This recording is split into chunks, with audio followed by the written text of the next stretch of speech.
안녕하세요, 엑입니다. 오늘 온도가 서울 온도가 영하 4도, 이번 주에 영하 10도 이렇게 찍히고 그랬는데 요즘 같은 날씨 한 5도부터 해가지고 영하 한 10도까지 제가 입고 다니는 옷이 이 옷이거든요.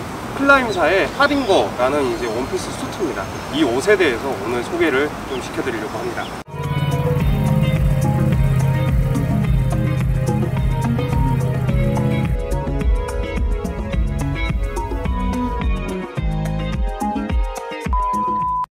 일단 저 같은 경우에는 바이크를 탄 지가 오래되지 않았습니다. MSX 같은 경우에는 좀 오래 탔는데 이런 대형 바이크를 탄 거는 이제 올해가 처음이죠. 그러다 보니까 명품 리뷰 같은 거를 해본 적이 없어요.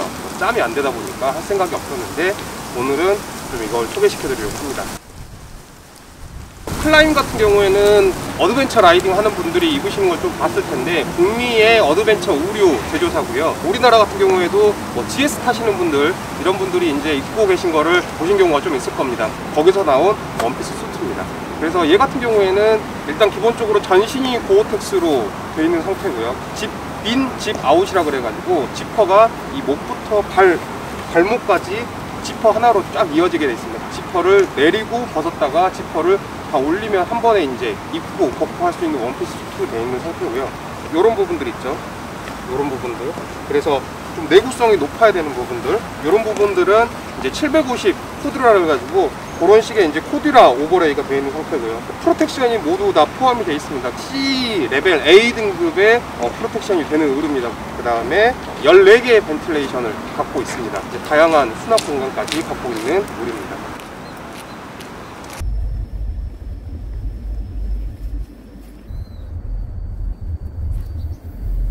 그냥 보시면 아시겠지만 디자인은 일반적인 어드벤처 혹은 랠리 스타일의 의류로 생겼습니다. 원피스라는 점만 빼면은 어드벤처 타시는 분들이 많이 입고 다니시는 옷과 비슷하게 생겼습니다. 이 옷을 제가 선택하고 장점이라고 생각하는 부분들이 몇 가지가 있는데 요거에 대해서 설명을 드리고자 합니다. 일단 힙리스라는 부분이 굉장히 중요하다고 생각을 합니다. 특히 이제 동계 의류에서 중요한데 겨울 의류 같은 경우에는 최대한 바람이 들어올 만한 부분들을 다 없애야 됩니다. 옷 같은 경우에도 최대한 힙리스 가공이 돼 있고 이제 어딘가 연결 부위 같은 거, 바람이 새어 들어올 만한 구석을 모두 다 없애야 되는데 그런 부분에 있어서 이런 원피스 의류는 이제 전신이 다 힙리스 가공이 되어 있기 때문에 이제 바람이 들어올 부분이 없는 거죠.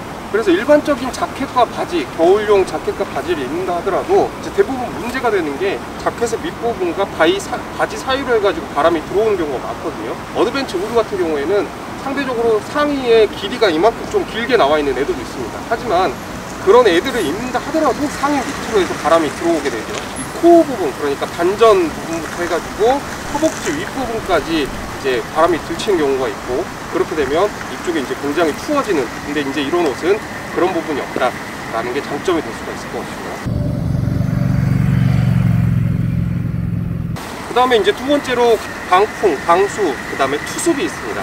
사실 이제 우리나라 같은 경우에는 가을이나 겨울이 건조한 기후이기 때문에 방수가 뭐 엄청 요구되는 나라는 아니지만 기본적으로 방풍은 무조건 돼야 되는 게 겨울 의류 혹은 동계 의류의 특징이죠. 근데 일단 여러분들께서도 이제 겨울에 옷을 입어보시면 아시겠지만 무조건 따뜻하게 입으려고 막 이렇게 레이어를 계속 해가지고 입잖아요. 그렇게 입다 보면 가장 바깥쪽에 방풍이 나오지 않는 경우가 많습니다. 안에 이제 바람막이를 넣는다든가 이런 식으로 해가지고 바람막이 얇으니까 안에 이제 껴입을 수 있는 여지가 많잖아요. 바람막이를 껴입는 경우가 있는데 그렇게 된다면 문제가 뭐냐면 이제 투습이 안 되는 거죠. 온도가 이제 올라갔다 내려갔다 하고 뭐 이렇게 되면 자연스럽게 안에 땀이 나거나 그럴 수가 있는데 그 땀이 안에 방풍 옷을 입었기 때문에 투습이 안 돼가지고 습기가 나가지를 못해가지고 오히려 더워진다든가 아니면 그 땀이 나중에 식어가지고 더 추워진다든가 이런 경우가 발생할 수 있습니다. 근데 그런 부분들을 이제 해소하기 위해서는 방풍이 되는 의류는 최대한 바깥쪽으로 나와서 하드쉘 역할을 해줘야 되는 거고, 그 다음에 더불어서 투습까지 되면 더 좋은 거죠. 습기가 좀 빠져나갈 수 있게 벤틸레이션을 이용하든지 아니면 원단 자체가 아예 투습이 잘 되는 원단이든지 이럴 필요가 있는데 이 의류 같은 경우에는 투습이 되는 고어텍스 의류이고 더불어서 이제 벤틸레이션도 굉장히 많이 존재하고 있기 때문에 그런 부분들이 이제 장점이 될 것이고요.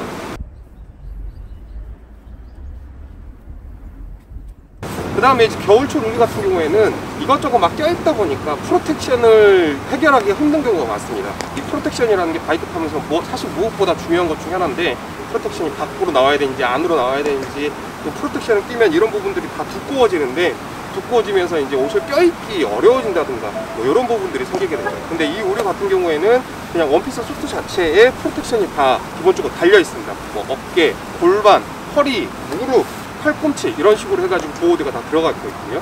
그리고 이 보호대 같은 경우에는 D355라고 하는 약간 연질의 보호대이면서 충격을 받으면 단단해지는 그런 프로텍터가 다 들어가 있고요. 그 보호 레벨이라고 하죠. C 레벨 같은 경우에는 A 등급, 제가 알기로는 AAA부터 해가지고 C 등급인가 그렇게 5개 등급이 있는데, 그 중에 이제 중간 등급 정도의 프로텍션이 됩니다. 그래서 이 옷 하나면은 위에서부터 아래까지 프로텍션이 다 해결되기 때문에 동계 우려에서 조금 어려운 부분인 프로텍션을 한 방에 해소할 수 있다라는 것도 이제 어느 정도의 장점 혹은 특징이 될 것입니다.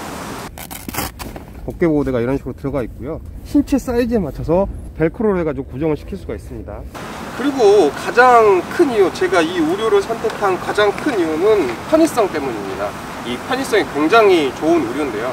여러분들이 이제 겨울철 혹은 동계 라이딩을 준비해 보시면서 제일 짜증난다든가 시간을 들여야 되는 부분이 뭐냐면, 지금 뭐 홍천 가면 지금 뭐 영하 몇 도라는데 이 상태면 내가 무슨 옷을 입어야 되지? 라고 집에서 고민하다가 이제 이거저거 껴입어보고 아 너무 두껍네 이러면서 다시 빼고 다시 입어보고, 이런 레이어드 이 준비하는 과정이 굉장히 귀찮습니다. 이걸 준비하다가 아 짜증나, 이걸 이렇게까지 해야 되나 막 이렇게 생각하고, 근데 막상 나가봤더니 너무 덥다든가 너무 춥다든가 이래서 조절을 해야 된다든가 이런 부분들이 많이 발생할 수가 있죠. 근데 이제 이 옷 같은 경우에는 방풍, 방수, 투습, 그 다음에 프로텍션까지 모두 해결이 됐잖아요. 그렇기 때문에 안에 입을 옷들이 굳이 라이딩 전용 기어 혹은 라이딩을 위한 옷이 아니어도 된다는 겁니다. 이 안에 전부 그냥 일상복, 따뜻하게 그냥 일상복으로 입는 옷을 입고 그 위에 이거 하나만 입으면 그냥 끝난다는 거죠. 그런 부분들이 굉장히 편의성을 높게 해주는데, 영하 4도라고 말씀드렸고, 입고 벗는 게 굉장히 편합니다. 그래서 이렇게 지퍼를 내리고요.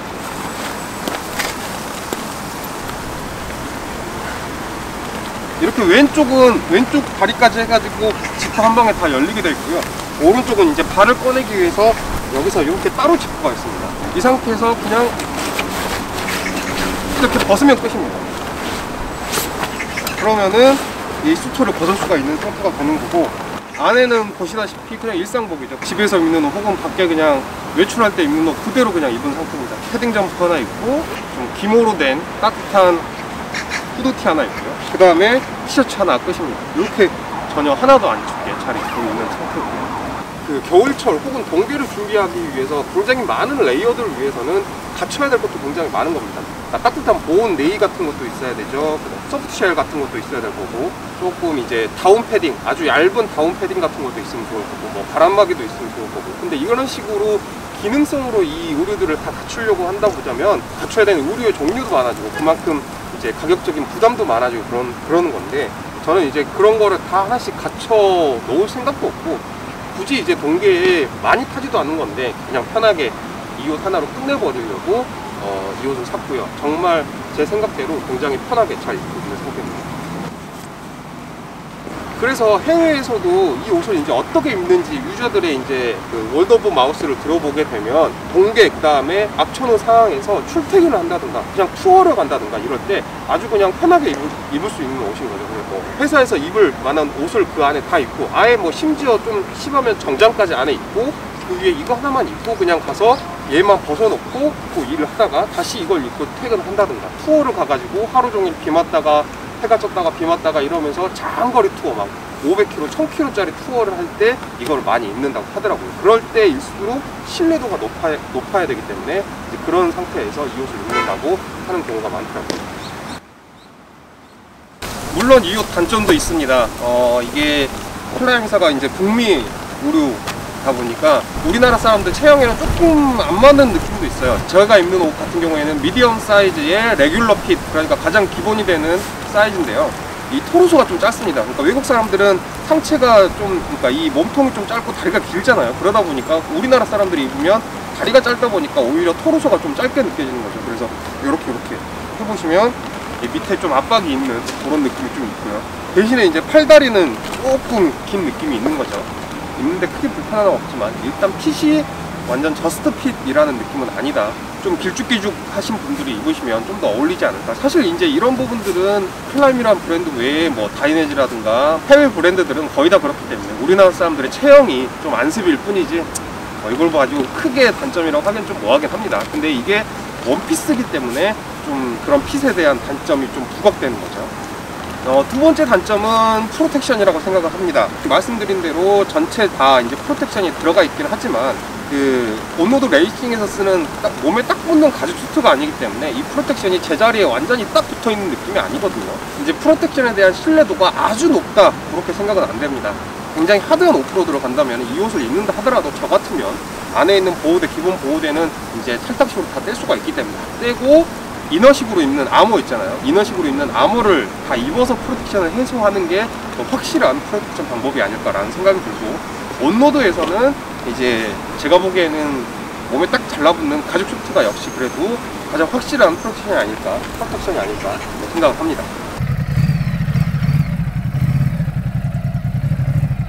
그 다음에 좀 생각하는 단점이 이 벤틸레이션이 굉장히 여러 군데 존재하는 건 좋은데 약간 이게 직관적이지가 않습니다. 그 다음에 수납하고 되게 헷갈리게 돼 있어요. 그 벤틸레이션과 수납이 같이 있는데 이 중에 뭘 열어야 벤틸레이션이고 뭘 열어야 수납인지가 헷갈리게 돼 있는 거죠.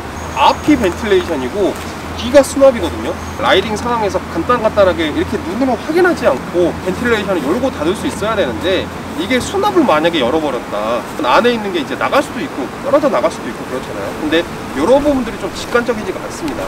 더군다나 얘 같은 경우에는 벤틸레이션이 총 14개가 있거든요. 어디를 열어야 되는지, 이 가슴 부분도 마찬가지예요. 이쪽이 벤틸레이션, 그 다음에 이쪽은 수납이거든요. 이쪽도 마찬가지로 헷갈리게 돼 있죠. 스피커가 뭐 구분이 된다던가 뭐 그랬으면 좋을 텐데 이제 그런 부분들이 구분이 안 되기 때문에 사용함에 있어서 조금 헷갈린다든가 너무 직관적이지 않다든가, 혹은 이제 벤틸레이션이 너무 많기 때문에 내가 뭘 열었었지 뭘 닫았었지 이런 걸 기억을 못해서 막 이제 제각각이 짝짝이로 열려있고 닫혀있고 이런 경우도 있더라고요. 그래서 이런 부분들이 사용하다 보니까 조금 애매하더라라고 말씀드릴 수가 있을 것 같고요. 마지막 단점은 제가 보기엔 가격입니다. 가격이 저렴하진 않아요. 전신 고어텍스라는 스펙에서부터 이 저렴할 거다라는 생각을 조금 버려야 되는 부분이 있는데, 고어텍스 원단 자체가 가격을 컨트롤하고 있기 때문에 가격이 좀 높죠. 얘가 MSRP 기준으로 1,300불에서 1,400불 정도가 됩니다. 뭐 원화로 환산을 하게 되면 한 160만원, 170만원이 되거든요. 그 돈이면 굉장히 비싼 돈이죠. 굉장히 비싼 돈인데, 물론 이제 저는 그 돈을 다 주고 산 건 아니고요. 비교적 저렴하게 중고로 구매를 해가지고 저는 100만원 언더로 구하긴 했습니다. 그럼 새 옷의 가격을 주고 사라고 했으면 샀을지 잘 모르겠습니다. 근데 이런 식으로 고어텍스 상하이 어드벤처 스타일의 상하이 자켓이랑 바지를 가격을 봐보면 만만치가 않습니다. 그렇게 상하이만 해도 마찬가지로 한 100만원은 좋게 넘어야 되거든요. 근데 얘 같은 경우에는 그런 상하이로 해결할 수 없는 부분들을 많이 해소해 주기 때문에, 특히 동계 그리고 악천후에서 많이 해소해 주기 때문에 만족하고 쓰고 있는 상태고요. 상하이 자켓과 바지로만 끝나는 게 아니라 사실 이제 제대로 갖추기 위해서는 말씀드린 대로 뭐 다운 자켓이라든가 뭐 이너라든가 굉장히 많은 걸 안에 또 갖춰 입어야 되잖아요. 그런 것까지 생각하면은 사실 또 가격이 요거 하나로 저는 끝내고 있다라는 걸 생각하면은 그렇게 높지 않은 거라고 생각되고요. 자, 그래서 지금까지 이렇게 클라임사의 하딩거라고 하는 이제 원피스 수트를 소개를 시켜드렸고요. 이게 이제 흔히 볼 수 없는 스타일 옷이기 때문에, 어드벤처 스타일의 고어텍스 원피스 수트라는 흔히 볼 수 없는 구성의 옷이기 때문에 한번 안 되는 짬에도, 안 되는 바이크 짬에도 한번 소개를 시켜드렸고요. 여러분께서도 이제 동계 혹은 악천후의 우류를 생각하고 계실 때 이런 식의 우류도 있다라는 거 한번 선택지로 놔보시면 좋을 것 같다라고 해가지고 한번 소개를 시켜드렸습니다. 저는 굉장히 만족스럽게 잘 입고 있고요. 요새 사실 요즘 한 2달 사이에는 이 옷만 입고 다니는 것 같아요. 이게 편하니까, 다른 것보다 편한 게 너무 커요. 그냥 일상복 입고 그 위에 이것만 입어버리면 되는 거라서 그게 너무 편하더라고요. 자, 그럼 지금까지 엑스였습니다.